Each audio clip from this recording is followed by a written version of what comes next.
రాష్ట్ర ప్రభుత్వం చేపట్టిన స్వచ్ఛంద్ర కార్యక్రమంలో భాగంగా పల్నాడు జిల్లా వినుకొండలో చీఫ్ విప్ జీవి ఆంజనేయులు మొక్కలు నాటారు. హనుమాన్ నగర్లోని ఎంపీపీ స్కూల్ ఆవరణలో స్వచ్ఛంద్ర కార్యక్రమంలో ఆయన ముఖ్య అతిథిగా పాల్గొన్నారు. ప్లాస్టిక్ వాడకాన్ని నిషేధించి మన పరిసరాలను కాపాడుకోవాలని స్వచ్ఛంద్ర ప్రతిజ్ఞ చేయించారు జీవి ఆంజనేయులు. ప్లాస్టిక్ కవర్ల వాడకంతో పరిసరాలు కాలుష్యం అవడమే కాకుండా మట్టి కాలుష్యమవుతుందన్నారు. తద్వారా ప్రజలు అనారోగ్యం పాలవుతున్నారని అన్నారు. ప్రతి ఒక్కరూ ప్లాస్టిక్ వాడకం మానుకోవాలని చీఫ్ విప్ పిలుపునిచ్చారు. ప్లాస్టిక్ వాడకం వల్ల కలిగే నష్టాలపై అవగాహన కల్పించారు.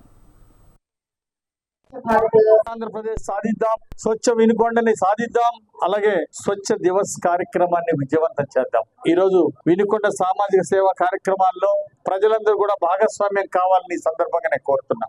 ఈ రోజు పరిసరాలను మనం పరిశుభ్రంగా ఉంచుకున్నప్పుడే మనం ప్రజలందరికీ ఆరోగ్యంగా ఉంటుంది. చెత్త కుప్పలు ఎక్కడెక్కడ పేరుకుపోతే అశుభ్రం పెరిగిపోతుంది, బ్యాక్టీరియా పెరిగిపోతుంది.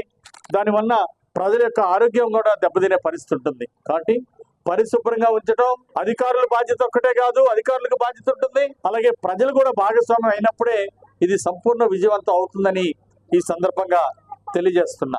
ముఖ్యంగా గతంలో ఒకప్పుడు ఔరంగజేబు పాలనలో జిజియా పన్ను వేయటాన్ని చూసాం.